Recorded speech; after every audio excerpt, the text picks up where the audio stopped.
हम हो चिन्मय चित्तचन्द्रमणयः संवर्धयध्वं रसान् रे रे स्वेरिणि निर्विचार कविति मास्मत्प्रकाशी भवा उल्लासाय विचार बीति निचया लंकारवारां निधे चंद्रालोकमयं स्वयं वितनुते पीयूषवर्षकृतिः। नमस्कारः मित्राणि, अहमस्मि कमलेश कुमारः।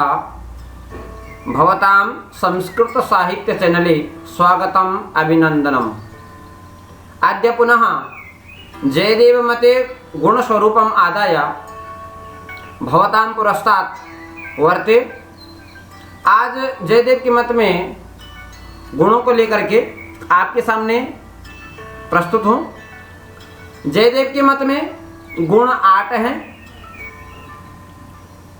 आचार्य के मत में जैसे भरत ने अपने नाट्यशास्त्र में कहा कि दोषों गुण जो हैं, गुणों का विपर्य अर्थात विपरीत कौन है, दोष हैं। तो कुत्रचित ऐसा भी देखा जाता है। आचार्य जयदेव के मत में क्या है गुण, उनके बारे में आज देखते हैं। आचार्य जयदेव कहते हैं कि तिलकाद्यमेव स्त्रीणां विदग्ध हृदयंगमं व्यतिरिक्तमलंकारं प्रकृतिर्भूषणं गिराम। अर्थात नायिका के शरीर से भिन्न तिलक और भूषण होते हैं, उसी तरह वाणी की प्रकृति अर्थात जो काव्य है से भिन्न सहृदयों के हृदय को आह्लादित करने वाले अनुप्रास और उपमादि अलंकार भूषण है। नायक नायिका तथा तिलकादि में भूष्य और भूषण भाव संबंध है। यहाँ नायिका भूष्य है और तिलक क्या है, भूषण है, आभूषण है। कहने का तात्पर्य यह है कि गुण और अलंकारों का स्वरूप कैसा होना चाहिए। तो कहते काव्य शोभायाः कर्तारो धर्माः गुणाः। ये आचार्य वामन का मत है कि वो काव्य की शोभा को बढ़ाने वाले जो धर्म है वो क्या है, गुण है। तो अलंकार क्या है, बोले तदतिशय हेतवस्तु अलंकाराः। वह जो अतिशयता को प्राप्त करते हैं वो अलंकार कहलाते हैं। और आगे आचार्य मम्मट कहते हैं कि ये रसस्यांगिनो धर्माः शौर्यादय युवात्मनः उत्कर्ष हेतवस्ते स्युः अचल स्थितयो गुणाः। काव्य में गुणों की स्थिति कैसे है, ये शौर्यादि जैसे शौर्य आदि आत्मा में आत्मा के धर्म है, वैसे ही गुण भी क्या है, रसस्य अंगिनः धर्माः। जो क्या है, उत्कर्ष हेतवः, जो उत्कर्ष के कारण है। और क्या है, गुणों की स्थिति क्या है, अचल है। और अलंकारों की स्थिति क्या है, चलायमान है। कहीं होते भी हैं, कहीं नहीं भी होते हैं। इस प्रकार से गुणों में और अलंकारों में इस प्रकार का भेद है। इसी बात को आचार्य विश्वनाथ कहते हैं कि उत्कर्ष हेतवः प्रोक्ताः गुणालंकार रीतयः। उत्कर्षता को बढ़ाने वाले हेतु क्या है, गुण है और अलंकार हैं और रीति हैं। आचार्य जयदेव ने चंद्रालोक के चतुर्थ मयूख में गुणों की चर्चा की है। सबसे पहले श्लेष की चर्चा करते हैं और कहते हैं वह श्लेष 2 प्रकार का होता है, शब्द श्लेष और अर्थ श्लेष। कहते हैं श्लेषो विघटमानार्थ घटमानत्व वर्णनम सतु शाब्द सजातीये शब्दैर्बंध सुखावह। अर्थात जहां अर्थ को घटमान बना दिया जाए, अर्थात असंभवार्थ को असंभावित अर्थ को संभावित कर अर्थ का प्रतिपादन किया जाए, वहां क्या होता है? अर्थश्लेष होता है। और वहां अर्थश्लेष होता, तो शब्दश्लेष कहां होता है? बोले जहां समान आकार के शब्दों के प्रयोग से काव्य को सुखकर बना दिया जाता है, वहां शब्दश्लेष होता है।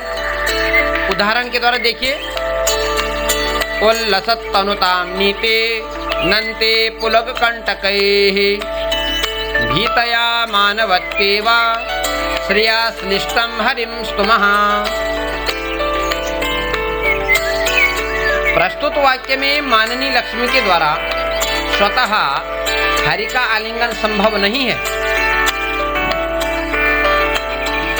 इसलिए उनको शेषनाग के भय रूप युक्त से आलिंगन किया गया है।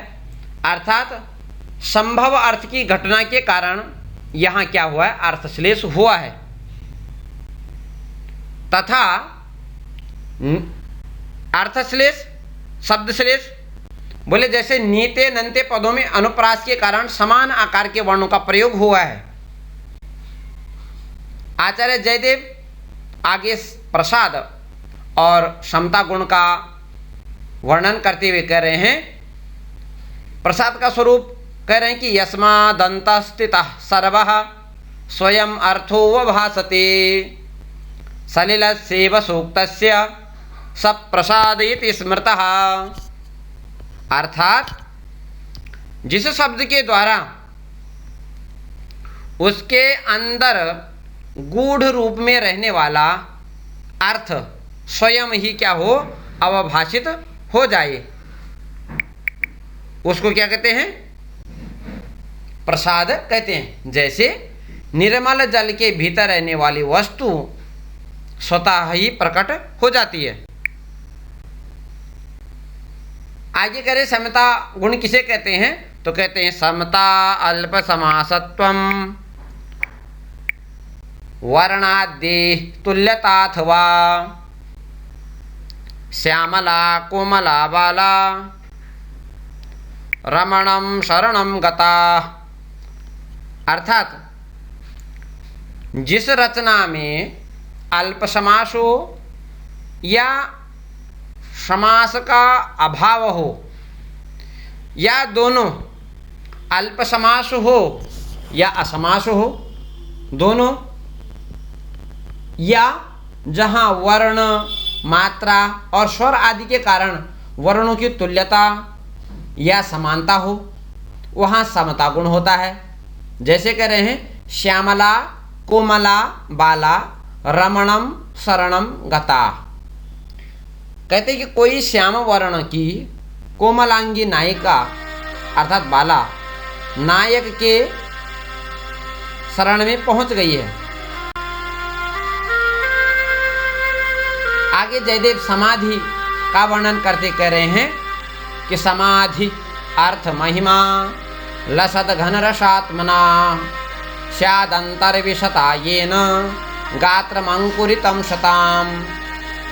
समाधि गुण वहाँ होता है कि बोले अर्थ महिमा समाधि, अर्थ की जो महिमा है उसे क्या कहते हैं? समाधि कहते हैं। लसद घन रसात्मना, जिसका स्वरूप क्या है? घन रसात्मना, रसी जिसकी आत्मा है, जिसका स्वरूप कैसा? प्रकाशमान है, रस स्वरूप है। और क्या करता है? काव्यज्ञों की स्याद अंतर विशता ये न, और जो अंतः में सहृदयों के सताम सज्जना नाम, अच्छा सहृदयों के हृदय में प्रवेश करते ही क्या करता? गात्रम अंकुरितम करोति, शरीर को रोमांचित कर देता है। योगी की अवस्था को ही समाधि कहते हैं। यहाँ पर ब्रह्म का रसास्वादन होता है। माधुर्य गुणों का वर्णन करते हुए जयदेव कहते हैं माधुर्यम पुनरुक्तस्य वैचित्र्यम चारुतावहम वयस्य पश्य पश्यास्य चंचलम लोचनांचलम। माधुर्य पुनरुक्ति होने पर भी जहाँ लोकोत्तर आह्लादजनक वैचित्र्य होता है, वहाँ माधुर्य गुण होता है। जैसे कह रहे हैं, हे मित्र, इस नायिका के चंचल लोचनांचल अर्थात कटाक्ष को देखो देखो। तो यहाँ क्या हुआ है, पुनरुक्ति हुई है। देखो, पश्य पश्य, और दूसरा लोचनांचलम, चंचलम लोचनांचलम, ऐसे पुनरुक्ति हुई है, परंतु क्या है, उसमें वैचित्र्य की चारुता है, विदग्धता है। आचार्य जयदेव पुनः ओज का स्वरूप का प्रतिपादन करते हैं और कहते हैं कि ओजः स्यात् प्रौढ़िरर्थस्य संक्षेपो वाति भूयसः रिपुं हत्वा यशः कृत्वा त्वदसि कोशमाविशत्। ओजः, ओज बोले क्या है, ओज होना चाहिए कौन सा, बोले प्रौढ़िरर्थस्य, प्रौढ़ को अर्थगत, प्रौढ़ का अर्थगत क्या है, अथवा संक्षेपो वाति भूयसः, किसी वाक्य को संक्षेप, अति भूयसः, बहुत विस्तृत विशाल कथन को संक्षेप में कहना, जो लोक में न हो, केवल कवि की प्रौढ़ोक्ति से सिद्ध हो। जैसे कहते हैं कि रिपुं हत्वा यशः कृत्वा त्वदसि कोशमाविशत्। कोई कवि कह रहा है किसी राजा को कि हे राजन, त्वदसि, तुम्हारी जो ये कृपाण है, तलवार है, उसने क्या किया, शत्रुओं को मारकर और यश अर्जित करके म्यान में प्रवेश कर गई है। अब यहाँ पर शत्रुओं को मारना और विश्व कीर्ति की प्राप्ति करना, ये बहुत बड़ा विस्तृत विवेचन है और उसको संक्षेप में बता दिया, तो इसे ओज गुण कहते हैं। सौकुमार्य का वर्णन करते हुए आचार्य जयदेव कहते हैं कि सौकुमारम अपारुष्यम पर्याय परिवर्तनात् सकथा शेषताम यातः समालिंग्यम मरुत्सखम। बोले सौकुमार्यम अपारुष्यम, जहाँ पर अमंगलवाचक न हो, अर्थात जहाँ पर समानार्थी पद के परिवर्तन करने से क्या हो जाता है, पारुष्यता अर्थात अमंगलता दूर हो जाती है। तो वहाँ कौन सा गुण होता है, सौकुमार्य गुण होता है। जैसे उदाहरण के द्वारा कहते हैं कि स कथा शेषताम यातः समालिंग्यम मरुत्सखम। बोले अग्नि का आलिंगन करके वह कथा मात्र शेष रह गया। अब कोई किसी व्यक्ति के मरने की बात का वर्णन कर रहा है यहाँ, और कहना था कि वह मृत्यु को प्राप्त हो गया, परंतु काव्य में मृत्यु शब्द जो है वो अमंगल का वाचक है। तो उस मृत्यु अर्थात वह मृत्यु को प्राप्त हो गया, इस अमंगल के स्थान पर कथा शेषताम ऐसा पद रखने से उसका अर्थ हो गया कि वह कथा मात्र शेष रह गया।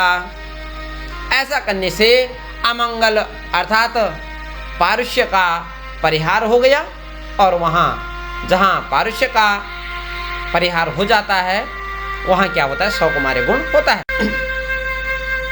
आगे आचार्य उदारता गुण को परिभाषित करते हुए कह रहे हैं कि उदारता तो वैदग्ध्यम अग्राम्यत्वात् प्रथंगमता मानम मुंच प्रिय किंचिल लोचनांत मुदंचय। कह रहे हैं कि अग्राम्यत्व के कारण कृषि पृथक विलक्षण वैदिध्य अर्थात वर्ण चातुर्य को उदारता कहते हैं। और इसका उदाहरण करें कि हे प्रिय, मान को छोड़ दो और मेरे ऊपर अपने लोचन के अंत को डालो। अच्छा, लोचनांत मुदंचया अर्थात मेरे ऊपर विलासपूर्ण दृष्टि को डालो।